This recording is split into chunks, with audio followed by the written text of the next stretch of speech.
Hello मेरे प्रिय विद्यार्थी, आप सभी का मेरे गवर्नमेंट एग्ज़ाम टारगेट चैनल में स्वागत करता हूं। जैसा कि आप सभी ने फर्स्ट पार्ट देख लिया होगा, ये इसका सेकंड पार्ट है, मतलब फंडामेंटल का सेकंड पार्ट है, जिसमें मैं स्टोरेज डिवाइस से कवर करने वाला हूं। ठीक है, इसके पहले अगर आपने वीडियो नहीं देखा हुआ है तो वो वीडियो भी देख लीजिए, जिसमें और क्वेश्चन को सॉल्व किया गया है, मतलब और जो क्वेश्चन थे उनकी डिटेल आंसर मैंने सॉल्व कर दिया है वहाँ पे। ठीक है, उसके बाद ये सेकंड पार्ट है। सेकंड पार्ट में भी देख लीजिए कि कौन कौन से आंसर हैं, तो वो पार्ट भी आपके कवर हो जाएंगे विथ डिटेल से। ठीक है, तो जैसे स्टोरेज डिवाइस से बच गया था, तो स्टोरेज डिवाइस में इसको कवर कर देता हूँ। अब देखिए, क्वेश्चन आप मिला लीजिएगा, क्वेश्चन कौन कौन से थे। क्वेश्चन जो जो मैं लिखाया हूँ उन्हीं के सारे आंसर मैं आपको यहाँ पे दे रहा हूँ। अब जैसे देखिए, इसमें स्टोरेज डिवाइस दिया हुआ है, तो स्टोरेज डिवाइस क्या होती है और स्टोरेज डिवाइस के टाइप्स क्या होते हैं, इसमें सारे डायमेंशन कवर हो जाएंगे। मतलब जितने क्वेश्चन होंगे, उन क्वेश्चनों से संबंधित जितने भी डायमेंशन होंगे, वो सारे डायमेंशन यहाँ पे कवर हो जाएंगे। ठीक है, एक बार वीडियो आप देख लीजिएगा। वीडियो देखने के बाद अगर आप नोट डाउन भी करना चाहते हैं तो भी नोट डाउन भी कर सकते हैं आप, अगर आपकी इच्छा है तो नोट डाउन भी कर सकते हैं। देखिए, जैसे मोबाइल या कंप्यूटर किसी अन्य डिवाइस में इंफॉर्मेशन या डाटा को स्टोर करने के लिए हमें स्टोरेज डिवाइस की आवश्यकता होती है, जो कि हार्डवेयर का पार्ट होता है। स्टोरेज डिवाइस कंप्यूटर के अंदर या बाहर लगता है। इस स्टोरेज डिवाइस में हम डाटा को स्थायी रूप से सेव करके रख सकते हैं। आप चाहे टेम्परेरी भी रख सकते हैं, और जब भी इसकी ज़रूरत हो तब आप इसे देख सकते हैं। तो बेसिक क्या है स्टोरेज डिवाइस? स्टोरेज डिवाइस एक तो टेम्परेरी होती है, एक परमानेंट होती है। ठीक है, दो प्रकार की स्टोरेज डिवाइस हम यूज़ करते हैं, एक टेम्परेरी और दूसरी परमानेंट। टेम्परेरी के अंतर्गत कौन आता है? आपका रोम आता है, और परमानेंट के अंतर्गत आपकी रैम, सॉरी, टेम्परेरी के अंतर्गत आपकी रैम आती है, और आपकी परमानेंट के अंतर्गत आपकी रोम आती है, जिसमें आप डेटा को स्थायी और अस्थायी रूप से सेव कर सकते हैं। अब देखिए, स्टोरेज डिवाइस के अंतर्गत आपकी कौन कौन सी आती हैं? आपकी पेन ड्राइव हो गई, फ्लैश मेमोरी हो गई, मेमोरी कार्ड हो गया, रैम हो गया, फ्लॉपी डिस्क हो गया, मैग्नेटिक टेप हो गया, ऑप्टिकल डिस्क हो गया, और हार्ड डिस्क हो गया।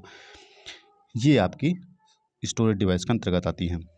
अब देखिए, एक डिफिनेशन और देख लीजिए।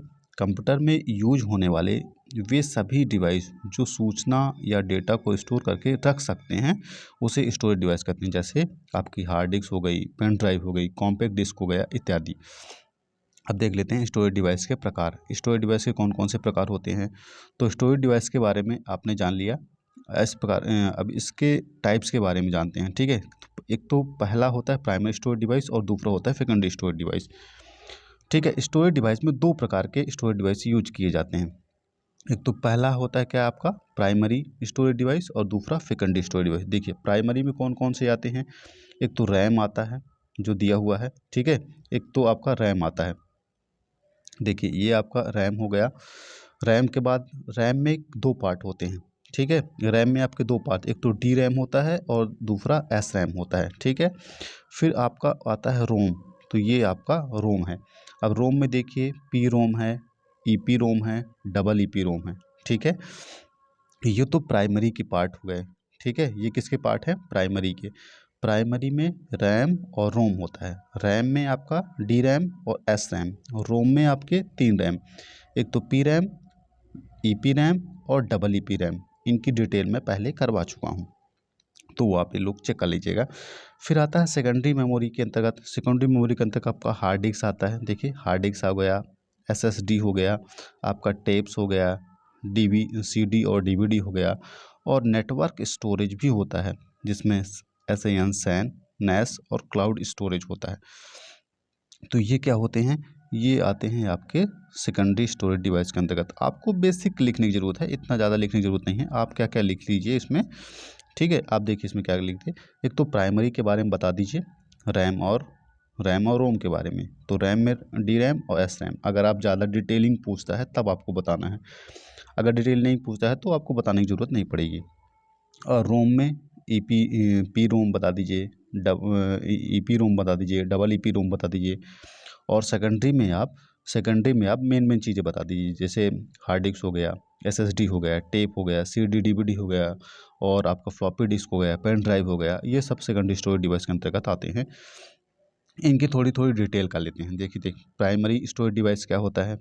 इसमें कंप्यूटर की वे स्टोरेज डिवाइस होती हैं जिनका यूज कंप्यूटर के ऑन होने के टाइम करता है, ठीक है, और कंप्यूटर के बंद होते ही सारा डेटा रैम में इरेज हो जाता है, सारा डेटा रैम से इरेज हो जाता है, जिसे हम प्राइमरी स्टोरेज डिवाइस कहते हैं। यह एक अस्थाई स्टोरेज होती है जो सिर्फ कंप्यूटर के ऑन होने पर ही काम करती है। इसकी स्पीड बहुत ज़्यादा होती है, इसलिए इसे प्राइमरी स्टोरेज डिवाइस के अंतर्गत रखा जाता है। उदाहरण के लिए आपका रैम, रैम में 2 टाइप होते हैं, ठीक है, वो टाइप आप चेक कर लीजिएगा। फिर नेक्स्ट देखते हैं, आपके प्राइमरी मेमोरी में 3 प्रकार की होती हैं, ठीक है। प्राइमरी में आपकी कितने प्रकार की रैम होती हैं, 3 प्रकार की। ये जब आप डिटेलिंग करेंगे तब आप लिखेंगे, अगर आप डिटेल नहीं करना चाहते हो तो लिखने की ज़रूरत नहीं है इसमें। रैंडम एक्सेस मेमोरी, आपको नाम पता ही है, रैंडम एक्सेस मेमोरी, ठीक है। ये कितने प्रकार की होती है, मतलब इसकी जो कैपेसिटी होती है वो कैपेसिटी देख लीजिए, 4 MB, 8 MB, 16 MB, 32 MB, 64 MB, 128 MB, 256 MB, ठीक है। ये आपका रैम का डायग्राम है। फिर आपका रोम है, रीड ओनली मेमोरी, इसका भी मैंने डिटेलिंग करा दिया हुआ है, तो ये आपकी रोम है। फिर आपकी कैश मेमोरी, कैश मेमोरी के बारे में फिर मैं आपको बता दिया हुआ है कि L1, L2, L3 3 cache memory होती हैं। फिर आते हैं हम सेकेंडरी मेमोरी के अंतर्गत, ठीक है। सेकेंडरी मेमोरी मतलब क्या, जिसमें आप डेटा को परमाणु रूप से स्टोर कर सकते हैं, उसे कहते हैं सेकेंडरी मेमोरी, ठीक है। जिसमें आप डेटा परमाणु रूप से स्टोर कर सकते हैं, उसे कहते हैं सेकेंडरी मेमोरी। तो सेकेंडरी मेमोरी में कौन कौन से आता है, तो एक तो आता है आपका हार्ड डिस्क, ठीक है।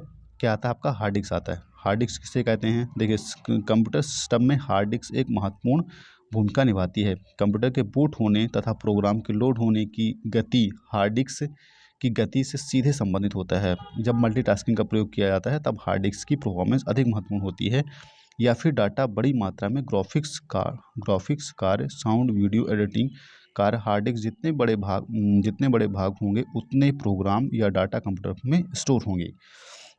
तो ये होती है स्टोरेज डिवाइस। मतलब सीधा सा मतलब इसका मैं बता दूं, हार्ड डिस्क क्या है। हार्ड डिस्क एक परमानेंट स्टोरेज डिवाइस है जिसका शॉर्ट फॉर्म क्या, HDD भी बोल सकते हैं, जिसको बोलते हैं हार्ड डिस्क ड्राइव, जिसमें डाटा को आप परमानेंट रूप से स्टोर कर सकते हैं, हमेशा के लिए स्टोर कर सकते हैं, और जब चाहें आप इसको ओपन कर सकते हैं, जब चाहें इसको डिलीट कर सकते हैं, इसके डेटा को। फिर आता है आपका SSD भी होता है, जिसको बोलते हैं सॉलिड स्टेट ड्राइव, ठीक है। सॉलिड स्टेट ड्राइव ये भी एक परमानेंट स्टोरेज डिवाइस है, ठीक है। इसका जो यूज होता है, SSD तेजी से डाटा को रीड और राइट करता है, ठीक है। हार्ड डिस्क की अपेक्षा इसका यूज ज़्यादा किया जाता है, क्योंकि इसमें क्या होता है, इसमें जो डाटा को रीड और राइट किया जाता है वो हार्ड डिस्क की अपेक्षा ज़्यादा तेज़ी से किया जाता है, जिसे एक्सेस करने में समय भी कम लगता है। इस कारण इसकी स्पीड हार्ड डिस्क से अधिक होती है। यह हार्ड डिस्क की तुलना में अधिक महंगी होती है। इसके द्वारा हम गेम भी अच्छे से खेल सकते हैं, गेम खेलने के लिए भी यूज की जाती है SSD आपकी। फिर आपका आता है फ्लॉपी डिस्क। फ्लॉपी डिस्क तो पहले यूज़ की जाती थी, अब फ्लॉपी डिस्क का यूज नहीं किया जाता है, ठीक है, क्योंकि इसकी स्पीड भी कम होती है और इसकी स्टोरेज कैपेसिटी भी कम होती थी, इसलिए अब फ्लॉपी डिस्क का यूज बंद कर दिया गया है, ठीक है। फिर आपका मैग्नेटिक टेप है। ये सब सारी चीज़ें आपने पढ़ चुका है, फिर भी एक बार मैं रीड कर देता हूँ। मैग्नेटिक टेप भी एक स्टोरेज डिवाइस है जिसमें एक पतला फीता होता है जिस पर मैग्नेटिक इंक की कोडिंग की जाती है। इसका यूज एनालॉग और डिजिटल डाटा को स्टोर करने के लिए किया जाता है, ठीक है। तो क्या है, ये भी एक प्रकार की स्टोरेज डिवाइस है जिसमें एक पतला फीता होता है जिस पर मैग्नेटिक इंक की कोडिंग की जाती है। इसका यूज एनालॉग और डिजिटल डेटा को स्टोर करने के लिए किया जाता है। मैग्नेटिक टेप का यूज बड़ी मात्रा में डेटा को स्टोर करने के लिए किया जाता है। यह चीप होते हुए भी आज भी इसका यूज डेटा का बैकअप तैयार करने के लिए किया जाता है। ये है मैं आपकी मैग्नेटिक टेप। फिर हम आते हैं कंप्यूटर के जनरेशन में, ठीक है। फिर आते हैं कंप्यूटर के जनरेशन में। तो कंप्यूटर की कौन कौन सी जनरेशन होती है, 5th जनरेशन होती है। 5 प्रकार की जनरेशन होती है, जिसमें फर्स्ट पीढ़ी देखिए, फर्स्ट पीढ़ी होती है 1940 से 1956 तक, ठीक है। पहली पीढ़ी आपकी 1940 से 1956 तक। फिर आपका 1956 से दूसरी सेकंड पीढ़ी हो गई, सेकंड पीढ़ी 1956 से 1963 तक। थर्ड पीढ़ी आपकी 1964 से 1971 तक, और फोर्थ पीढ़ी आपकी होती है 1971 से 1985 तक। और फिफ्थ पीढ़ी जो है आपकी वर्तमान में मौजूद जो चल रही है पीढ़ी, उसको अपन बोलते हैं फिफ्थ पीढ़ी, फिफ्थ जनरेशन। मतलब जो वर्तमान में चल रही है वो फिफ्थ जनरेशन के अंतर्गत आती है। ठीक है। तो फर्स्ट जनरेशन से हम डिटेलिंग करते हैं। फर्स्ट जनरेशन किसे कहते हैं? देखिए, पहली पीढ़ी के कंप्यूटर साइज काफ़ी बड़े हुआ करते थे। इनके साइज, आकार, अंदाज इसी बात से लगा सकते थे कि कंप्यूटर रखने के लिए एक कमरे की ज़रूरत पड़ती थी। फर्स्ट पीढ़ी के जो कंप्यूटर थे बहुत बड़े साइज के हुआ करते थे। पहली पीढ़ी की जो शुरुआत होती है 1940 में हुई थी और इसका अंत होता है 1956 में। ठीक है। जो फर्स्ट पीढ़ी की शुरुआत 1940 में है और अंत क्या हुआ, कब हुआ था? 1956 में हुआ था। इस पीढ़ी के कंप्यूटर में कांच के बने वैक्यूम ट्यूब का प्रयोग किया जाता था। इसमें हजारों की संख्या में वैक्यूम ट्यूब का इस्तेमाल किया जाता था, इसलिए इन कंप्यूटरों का आकार बहुत बड़ा होता था। ठीक है। पहली पीढ़ी कंप्यूटर इतने एडवांस और मॉडर्न नहीं हुआ करते थे, इनमें काफ़ी कमियां थी। ये कंप्यूटर काम करते वक्त जल्दी गर्म हो जाया करते थे और रिलेबल, विश्वसनीय भी नहीं हुआ करते थे। ठीक है। तो ये फर्स्ट जनरेशन कंप्यूटर है। इनके एग्जाम्पल देख लीजिए कि फर्स्ट जनरेशन में कौन कौन से एग्जाम्पल थे। एक तो एनीवैक है, एडवैक है, यूनिवैक है, IBM है, एडसैक है और IBM 650 है। ये क्या है? ये इसके एग्जाम्पल हैं, याद रखिएगा। इसके एडवांटेज और डिसएडवांटेज भी देख लीजिए एक बार। एडवांटेज, इस पीढ़ी एडवांटेज देख लीजिए एक बार कि इस पीढ़ी के कंप्यूटर डाटा की जो कैलकुलेशन स्पीड बहुत धीमी हुआ करती थी। ठीक है। उस समय वैक्यूम ट्यूब आसानी से मिल जाया करते थे। वैक्यूम ट्यूब टेक्नोलॉजी ज़्यादा महंगी नहीं थी। इन कंप्यूटरों में साइंटिफिक मतलब वैज्ञानिक काम कर सकते थे। इन कंप्यूटरों में इंफॉर्मेशन डाटा को स्टोर करने की क्षमता थी। ठीक है। ये इसके एडवांटेज है। डिसएडवांटेज क्या है कि पहले जनरेशन के कंप्यूटर का साइज काफ़ी बड़ा होता था। दूसरा, इस जनरेशन में कंप्यूटर काम करते समय काफ़ी गर्म हो जाया करते थे कंप्यूटर को ठंडा रखने के लिए। तीसरी अगर बात करें तो कंप्यूटर को ठंडा रखने के लिए एयर कंडीशन की ज़रूरत पड़ती थी। फोर्थ की अगर हम बात करें तो बड़े आकार के कारण ये बहुत अधिक मात्रा में बिजली का इस्तेमाल करते थे। इन कंप्यूटरों को मेंटेन रखना काफ़ी ज़्यादा मुश्किल होता था। ये मशीन लैंग्वेज का इस्तेमाल करते थे और इसमें प्रोग्रामिंग करना एक कठिन कार्य था। तो ये इसके डिसएडवांटेज थे। सेकंड जनरेशन की बात करें, तो कंप्यूटर की दूसरी जो पीढ़ी 1956 से 1963 में इसका अंत होता है। दूसरी पीढ़ी के कंप्यूटर में ट्रांजिस्टर का इस्तेमाल किया जाता था। ट्रांजिस्टर वैक्यूम ट्यूब के मॉलिक्यूल काफ़ी छोटे होते थे। ट्रांजिस्टर के कारण कंप्यूटर की साइज पहले पीढ़ी के मुकाबले छोटा हो गया और ट्रांजिस्टर आने के बाद कंप्यूटर के क्षेत्र में काफ़ी ज़्यादा विकास हुआ। ठीक है। ट्रांजिस्टर वैक्यूम ट्यूब की तुलना में काफ़ी सस्ते, साइज में छोटे तथा रिलेबल और काफ़ी ज़्यादा तेज काम करते थे। इसके उदाहरण यूनिवैक है। यूनिवैक 1108 है। ठीक है। उसके बाद IBM आपका 7094 है। ठीक है। ये सब आपके किसके एग्जाम्पल हैं? आपके सेकंड जनरेशन के। सेकंड जनरेशन एग्जाम्पल आप देख लीजिएगा। फिर आपका advantage of second generation computer. ठीक है। एडवांटेज देख लीजिए कि इस एडवांटेज क्या थे।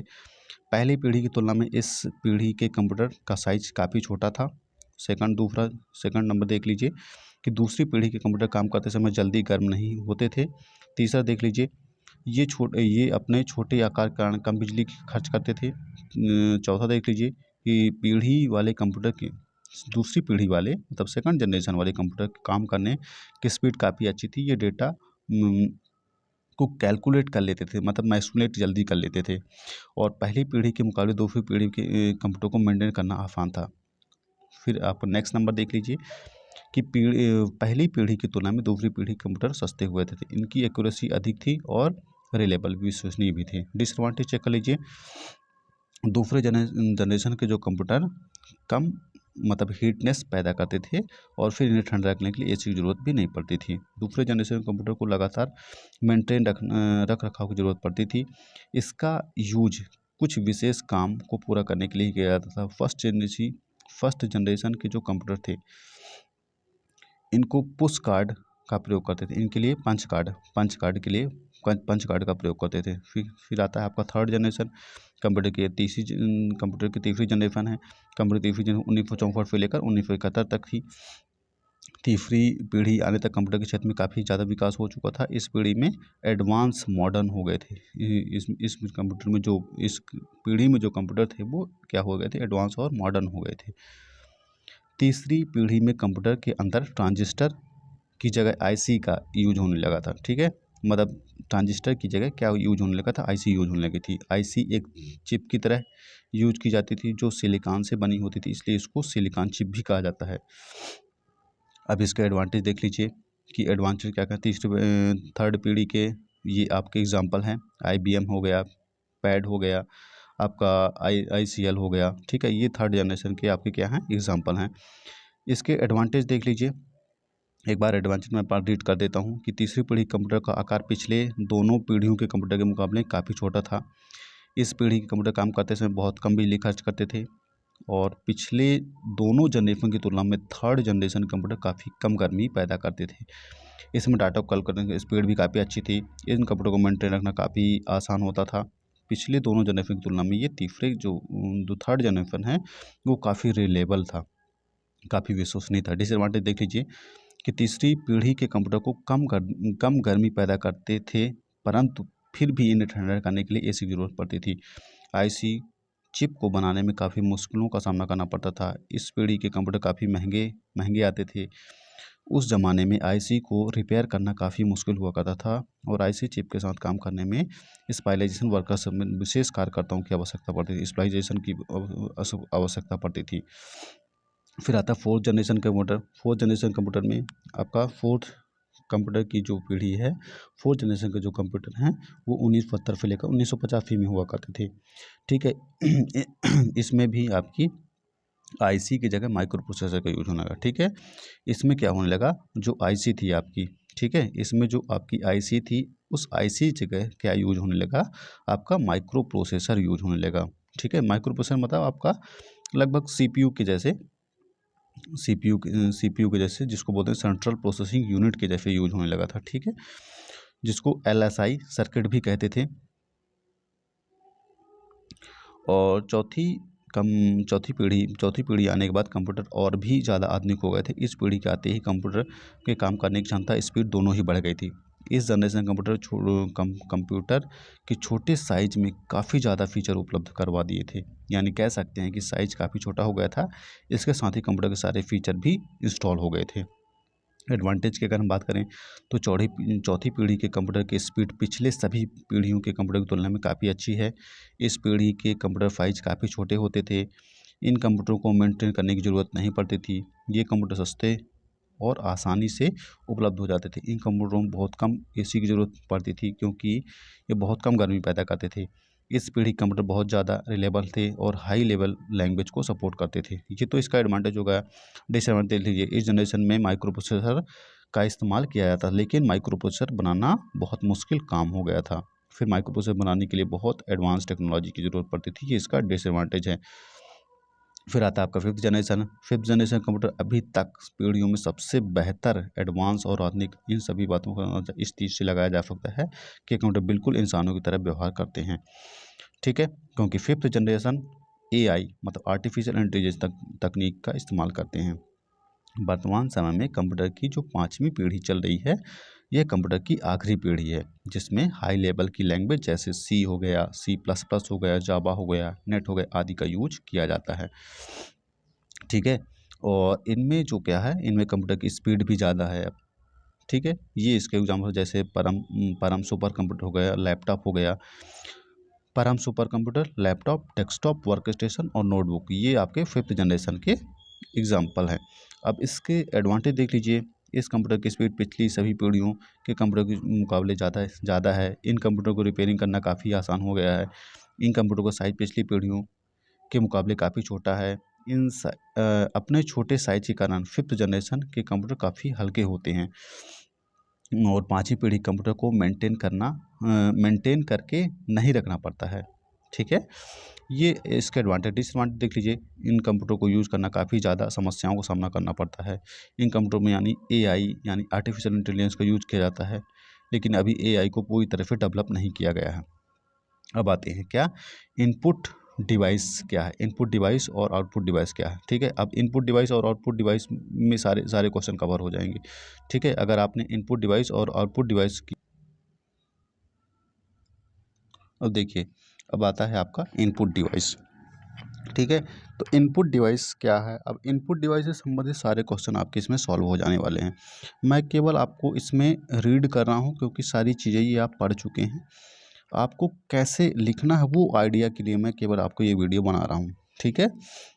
देखिए इनपुट डिवाइस क्या है, तो आप इसको रीड कर लेंगे, एक बार देख लेंगे तो आपको एक अंदाज़ा हो जाएगा कि किस प्रकार से हमें लिखना है। अब जैसे आपको इनपुट डिवाइस लिखना है, तो इनपुट डिवाइस के बारे में पहले आपको डेफिनेशन लिखना है, उसके बाद इनपुट डिवाइस के बारे में और सारी चीज़ें बताना है। देखिए इनपुट डिवाइस क्या होता है। इनपुट डिवाइस एक हार्डवेयर उपकरण होता है जिसकी मदद से हम कोई भी डाटा या कंप्यूटर कमांड के अंदर भेजने के लिए करते हैं, कंप्यूटर की कमांड को कंप्यूटर के अंदर भेजने के लिए करते हैं। जैसे कीबोर्ड का प्रयोग करके हम सूचनाओं को कंप्यूटर के अंदर इंसर्ट करते हैं और माउस से कमांड देकर कंप्यूटर को कोई कार्य करने के लिए कहते हैं। ठीक है, तो ये क्या है, आपका एक इनपुट डिवाइस है। इनपुट डिवाइस मतलब क्या, जिसके माध्यम से डेटा को इंटर किया जाता है, उसे कहते हैं इनपुट डिवाइस, सिंपल सी लैंग्वेज में। ठीक है, इनपुट डिवाइस की अगर हम एग्जांपल की बात करें कि कौन कौन से एग्जांपल होते हैं आपके इनपुट डिवाइस के, तो हम बात करते हैं जॉयस्टिक की। ठीक है, एक जॉयस्टिक हो गया, जॉयस्टिक हो गया। ठीक है, फिर आपका हो गया स्कैनर हो गया, जॉयस्टिक हो गया, आपका स्कैनर हो गया, फिर आपका लाइट पेन हो गया। ठीक है, आपका डीजी टायर हो गया। ठीक है, टाइजर हो गया, वीडियो कैमरा हो गया, ओएमआर हो गया जिसको बोलते हैं ऑप्टिकल मार्क रीडर हो गया। अब इनकी डिटेल भी मैं थोड़ी थोड़ी करवा दूंगा, डिटेल भी करवा दूंगा, जिससे आपको एक आइडिया लग जाएगा किस प्रकार से हमें लिखना है। ठीक है, फिर आपका ओएमआर हो गया, एमआईसीआर हो गया, माउस हो गया, टच पैड हो गया, माइक्रोफोन हो गया। ये सब क्या है, आपके इनपुट डिवाइस के एग्जांपल हैं। याद रखिएगा, एक बार फिर से देख लीजिए कि इनपुट डिवाइस में क्या क्या चीज़ें आती हैं। जैसे अब आपका किसी भी प्रकार का क्वेश्चन आए इनपुट डिवाइस संबंधित, तो आपको इनपुट डिवाइस का एग्जांपल लिख देना है। और सॉरी, एक एक तो इनपुट डिवाइस की आपकी डिटेलिंग कर देना है। डिटेलिंग करने के बाद आपको क्या कर देना है, ये एग्जांपल ले लेना है। एग्जांपल लिखने के बाद आप इनकी छोटी छोटी डिटेल कर दीजिए, आपको सारे नंबर मिलने वाले हैं। ठीक है, जैसे इनपुट डिवाइस के हम एग्जांपल की बात करें तो जॉयस्टिक हो गया, स्कैनर हो गया, लाइट पेन हो गया, डिजिट टाइजर हो गया, वीडियो कैमरा हो गया, ओएमआर हो गया जिसको बोलते हैं ऑप्टिकल मार्क रीडर।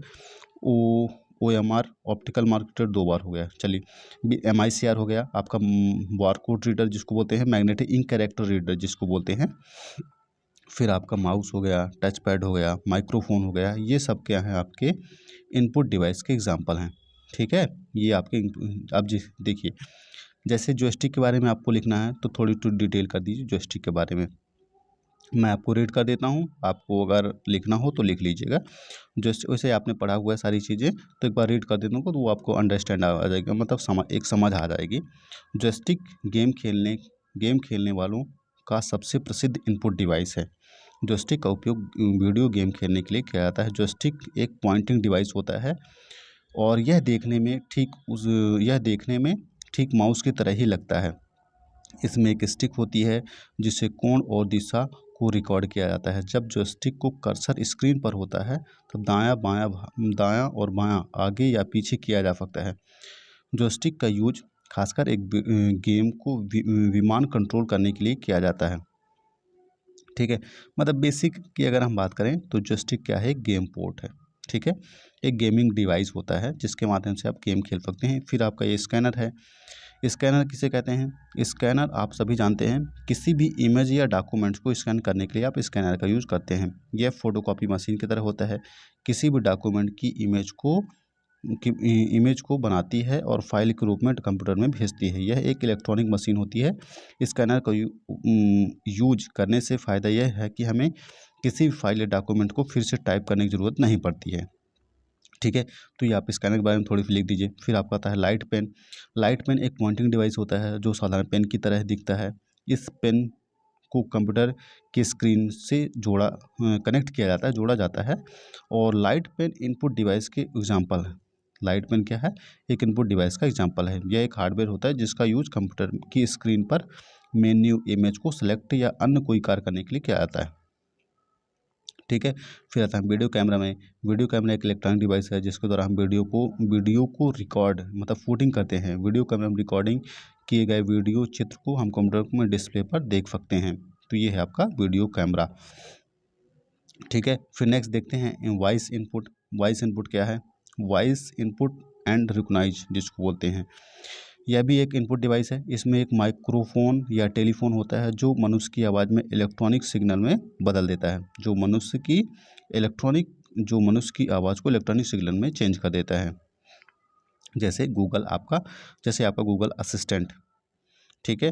फिर हम आते हैं OMR में, जिसको बोलते हैं ऑप्टिकल मार्क रीडर। यह एक स्पेशल स्कैनर होता है जिसका यूज पेंसिल से बनाए गए चिन्ह या गोले को पहचानने के लिए किया जाता है। इसका सबसे अच्छा उदाहरण होता है प्रतियोगी परीक्षाओं में दिए गए उत्तर पुस्तिका OMR शीट को रीड करने के लिए किया जा सकता है, ठीक है। उत्तर पुस्तिका जिसको बोलते हैं OMR sheet, optical mark reader को स्कैन करने से पहले OMR मशीन में प्रश्न का सही नंबर से पहले सेट किया जाता है, और जब उत्तर पुस्तिका और मशीन दोनों को जवाब का मिलान हो जाता है तब वह सही होता है, और अगर दोनों का जवाब मिलान नहीं हो पाता तो OMR मशीन इसे गलत बताती है।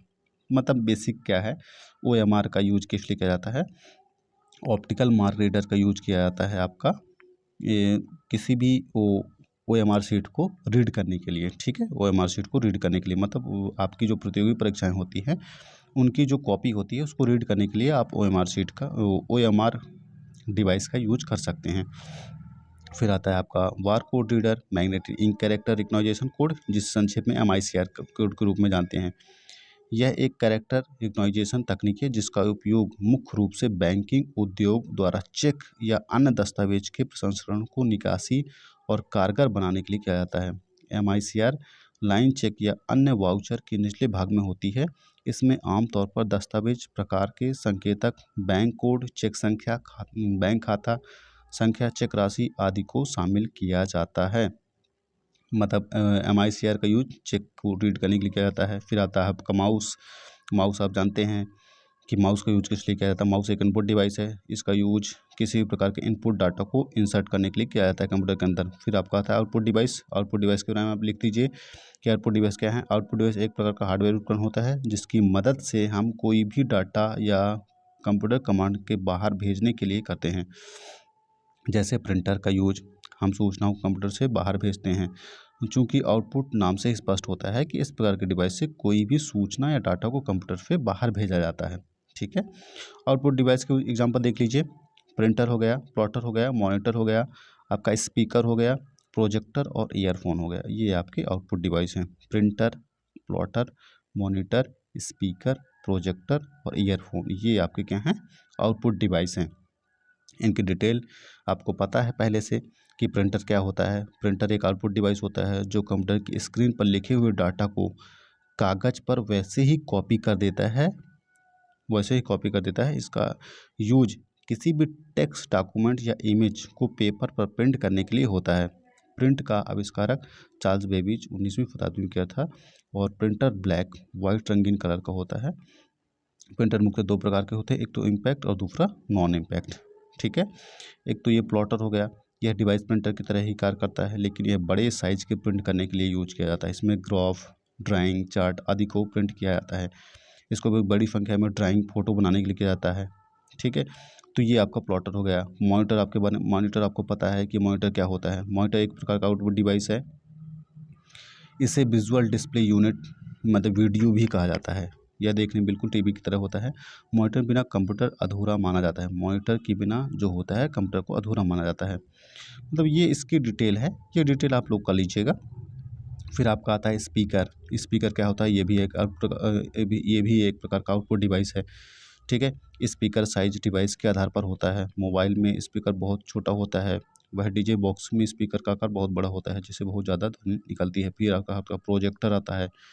प्रोजेक्टर का यूज प्रायः मीटिंग, क्लास और थिएटर में किया जाता है। प्रोजेक्टर की मदद से हम कंप्यूटर में छोटी स्क्रीन को बड़े पर्दे के रूप में देख सकते हैं, है ना। स्क्रीन बड़ी करने पर सभी लोग इसे देख सकते हैं। जैसे क्लासरूम में अगर कंप्यूटर के माध्यम से पढ़ाई कराई जा रही है तो सभी बच्चों को एक छोटी सी कंप्यूटर दिखाई नहीं देगी, लेकिन अगर स्क्रीन को प्रोजेक्टर की मदद से बड़ा करने से सभी बच्चों को एक साथ पढ़ाई करवा सकते हैं। तो ये आपका प्रोजेक्टर है। फिर आते हैं हम प्रिंटर के बारे में। तो प्रिंटर के बारे में देख लीजिए कि प्रिंटर क्या है।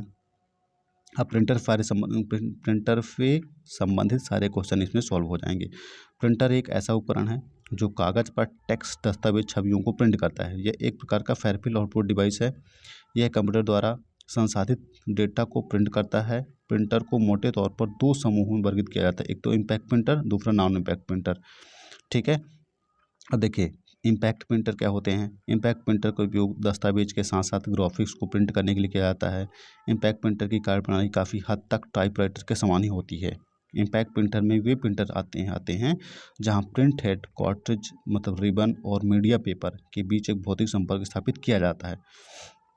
तो ये क्या है, आपके इम्पैक्ट प्रिंटर है। और डॉट मैट्रिक्स प्रिंटर क्या होता है। डॉट मैट्रिक्स प्रिंटर डॉट्स बनाने के लिए electromagnetic print head mental pin matrix का उपयोग करता है और कागज़ और प्रिंट हेड के बीच में एक स्याही से लथपथ रिबन रखा जाता है। प्रिंट हेड काफ़ी रिबन से टकराया जाता है। ठीक है, और प्रभाव जो कागज़ पर के पाठ को छाप का कारण बनाता है। इस कारण फिर डॉट मैट्रिक्स प्रिंटर क्या करते हैं, शोर करते हैं। डॉट मैट्रिक्स प्रिंटर उच्च गुणवत्ता वाले दस्तावेज या ग्राफिक्स का उत्पादन नहीं करते हैं। तो ये डॉट मैट्रिक्स प्रिंटर है, आपने लिखा भी होगा। तो डॉट मैट्रिक्स प्रिंटर एक बार रीड कर लीजिएगा, डॉट मैट्रिक्स प्रिंटर आप अपने हिसाब से। ठीक है, डॉट मैट्रिक्स प्रिंटर क्या होते हैं। फिर आता है आपका नॉन इम्पैक्ट प्रिंटर क्या होता है, आपका इंकजेट प्रिंटर क्या होता है, ये भी पढ़ना है आपको। नॉन इम्पैक्ट प्रिंटर और इंकजेट प्रिंटर ये भी आपको पढ़ना है इसमें। ठीक है, ये आपके प्रिंटर हैं। तो प्रिंटर से संबंधित सारे क्वेश्चन इसमें पढ़ लीजिएगा। फिर आपका ये लेजर प्रिंटर है। लेजर प्रिंटर क्या होता है, ये भी आपको पढ़ना है कि लेजर प्रिंटर क्या होते हैं। ठीक है, एक बार मैं आपको रीड कर देता हूँ दूसरी चीज़ें। ये सारी चीज़ें तो आपने पढ़ा हुआ है। फिर मैं आपको बता देता हूँ कि प्रिंटर के गुण क्या क्या होते हैं। ठीक है, प्रिंटर के एट्रीब्यूट्स क्या होते हैं। जैसे स्पीड हो गया, स्पीड उस गति को परिभाषित करता है जिस पर प्रिंटर की दस्तावेज को प्रिंट करता है। एक प्रिंटर की गति को कैरेक्टर प्रति सेकंड या पेज प्रति मिनट में मापा जाता है। ठीक है, प्रिंटर की गति प्रकार में व्यापक रूप से भिन्न होती है। लेजर प्रिंटर 20 पीपीएम तक प्रिंट कर सकते हैं। फिर आपका होता है डॉट प्रति इंच होता है ना। छवि या दस्तावेज को प्रिंट करते समय प्रिंटर द्वारा उपयोग किए जाने वाले पिक्सल या स्याही के बिंदुओं की संख्या निर्दिष्ट करता है। एक डॉट प्रति इंच एक प्रिंटिंग सेटिंग जिसका उपयोग प्रिंटर कागज से किसी भी छवि या दस्तावेज को स्कैन करते समय 300 से लेकर 300 DPI से लेकर 300 डॉट स्याही का यूज करते हैं। ठीक है, प्रिंटर की संरचना स्ट्रक्चर जिसमें फीडर, समर्थन, एक्साइज ये सब आपको करने की ज़रूरत नहीं है। फिर आते हैं हम सॉफ्टवेयर में, है ना। सॉफ्टवेयर फिर आते हैं आपके सॉफ्टवेयर में। सॉफ्टवेयर कंप्यूटर सॉफ्टवेयर के नाम से जाना जाता है। कंप्यूटर में एक तो कंप्यूटर सॉफ्टवेयर के नाम से जाना जाता है। यह प्रोग्रामों का एक समूह होता है। कंप्यूटर में कार्य को संपन्न करवाने के लिए कुछ निर्देश देते हैं। इन निर्देशों को समूह को कंप्यूटर प्रोग्राम कहा जाता है। सॉफ्टवेयर की आवश्यकता, यह एक सॉफ्टवेयर क्या क्या काम कर सकता है इस बात पर निर्भर करता है कि किस उद्देश्य के लिए बनाया गया है। जैसा कि कंप्यूटर में इंस्टॉल फाइलों को मैनेज करने के लिए सिस्टम सॉफ्टवेयर का उपयोग किया जाता है। संख्याओं की गणना करने के लिए कैलकुलेटर का उपयोग किया जाता है। यह सब एक सॉफ्टवेयर है। अगर इतिहास की बात करें तो सॉफ्टवेयर का जो सिद्धांत था एलन ट्यूरिंग ने दिया था। कौन दिया था, एलन ट्यूरिंग ने दिया था। सॉफ्टवेयर के प्रकार की बात करें तो एक तो सिस्टम सॉफ्टवेयर, एप्लीकेशन सॉफ्टवेयर और यूटिलिटी सॉफ्टवेयर। ठीक है, अब देखिए सिस्टम सॉफ्टवेयर में आपका ऑपरेटिंग सिस्टम आता है, फिर आपका लैंग्वेज ट्रांसलेटर आता है, एप्लीकेशन सॉफ्टवेयर और यूटिलिटी सॉफ्टवेयर आता है। सिस्टम सॉफ्टवेयर, एप्लीकेशन सॉफ्टवेयर और यूटिलिटी सॉफ्टवेयर। यूटिलिटी सॉफ्टवेयर के अंतर्गत ये सारे सॉफ्टवेयर आते हैं। देखिए यूटिलिटी सॉफ्टवेयर के अंतर्गत कौन कौन से सॉफ्टवेयर आते हैं। एक तो यूटिलिटी सॉफ्टवेयर के अंतर्गत ये सारे सॉफ्टवेयर आएंगे। ठीक है, और एप्लीकेशन सॉफ्टवेयर के अंतर्गत आपके ये सारे सॉफ्टवेयर अंतर्गत आते हैं, और सिस्टम सॉफ्टवेयर के अंतर्गत ये सारे सॉफ्टवेयर अंतर्गत आते हैं। और ये वाले देखिए सिस्टम सॉफ्टवेयर में कौन कौन से सॉफ्टवेयर आते हैं, और एक तो ऑपरेटिंग सिस्टम। ठीक है, फिर आपका लैंग्वेज ट्रांसलेटर, और एप्लीकेशन सॉफ्टवेयर में ये सारे सॉफ्टवेयर आएंगे, और यूटिलिटी सॉफ्टवेयर में आपके ये सारे सॉफ्टवेयर आएंगे। यूटिलिटी में antivirus, disk cleanup, recovery program, backup program और पीसी डॉटेक्टर। फिर आपका एप्लीकेशन में आपका वर्ड पैड आएगा। ठीक है, MS वर्ड आएगा, फोटोशॉप आएगा, टैली आएगा, पेंट आएगा, ये आपके अपने एप्लीकेशन सॉफ्टवेयर में। फिर लैंग्वेज ट्रांसलेटर में आपका कंपाइलर, असेंबलर और इंटरप्रेटर आएगा जो आपने पढ़ा हुआ है। और ऑपरेटिंग सिस्टम में विंडो, मैक, ड्राइवर, लाइनेक्स और यूनिक्स ये सब आएंगे आपके ऑपरेटिंग सिस्टम में। ठीक है, ये सब आते हैं आपके ऑपरेटिंग सिस्टम में, ये बात याद रखिएगा। अब वही इनकी डिटेल है, तो इनकी डिटेल आप लोग थोड़ा कर लीजिएगा। मैं एक बार बता देता हूँ। सिस्टम सॉफ्टवेयर वे सॉफ्टवेयर होते हैं जिनके माध्यम से कंप्यूटर और हार्डवेयर में कम्युनिकेशन होता है, जैसे ऑपरेटिंग सिस्टम हो गया, डिवाइस ड्राइवर हो गया, लैंग्वेज ट्रांसलेटर हो गया, ये सारी चीज़ें होती हैं। इनकी डिटेल आप लोग कर लीजिएगा। डिटेल की हुई है तो इनकी डिटेल आप लोग कर लीजिएगा। मैं आपको केवल ये बस बता देता हूँ कि क्या क्या आपको लिखना है। जैसे असेंबलर के बारे में लिखना है। कंप्यूटर मशीनी भाषा में लिखे प्रोग्राम को समझ पाता है, लेकिन मशीनी भाषा में प्रोग्राम लिखना कठिन काम होता था, इसलिए असेंबली भाषा को बनाया गया है। असेंबली भाषा मशीनी भाषा में अनुवाद करने के लिए बनाया गया है। ट्रांसलेटर जो असेंबली भाषा को मशीनी भाषा में ट्रांसलेट करते हैं उसे असेंबलर करते हैं। ठीक है। कंपाइलर हो गया, इंटरप्रेटर हो गया, इसके बारे में आपको पढ़ लेना है। ठीक है। फिर आपका एप्लीकेशन सॉफ्टवेयर क्या होता है, एप्लीकेशन सॉफ्टवेयर के बारे में आपको पढ़ लेना है। ये सारी चीज़ें ये आप एप्लीकेशन सॉफ्टवेयर के बारे में आप पढ़ लीजिए। ठीक है। सारी चीज़ें आप एप्लीकेशन सॉफ्टवेयर के बारे में पढ़ लीजिएगा। और फिर आता है यूटिलिटी सॉफ्टवेयर। यूटिलिटी सॉफ्टवेयर के बारे में आपको बता देता हूँ। यूटिलिटी एक प्रकार का सर्विस प्रोग्राम होता है। इसका यूज़ कंप्यूटर के परफॉर्मेंस और कार्य क्षमता को बनाए रखने के लिए किया जाता है। यह सिस्टम की क्षमता को बनाए रखने और बढ़ाने में उपयोगी होता है। फिर यूटिलिटी प्रोग्राम के बारे में दिया गया है। फिर आता है आपका प्रोग्रामिंग लैंग्वेज। ठीक है। फिर आता है आपका प्रोग्रामिंग लैंग्वेज। तो प्रोग्रामिंग लैंग्वेज मैं आपको अगले पार्ट में सिखा दूंगा। ठीक है। प्रोग्रामिंग लैंग्वेज में आपको कैसे लिखना है। ठीक है। तो आपको प्रोग्रामिंग लैंग्वेज में अगले पार्ट में सिखा दूंगा मैं।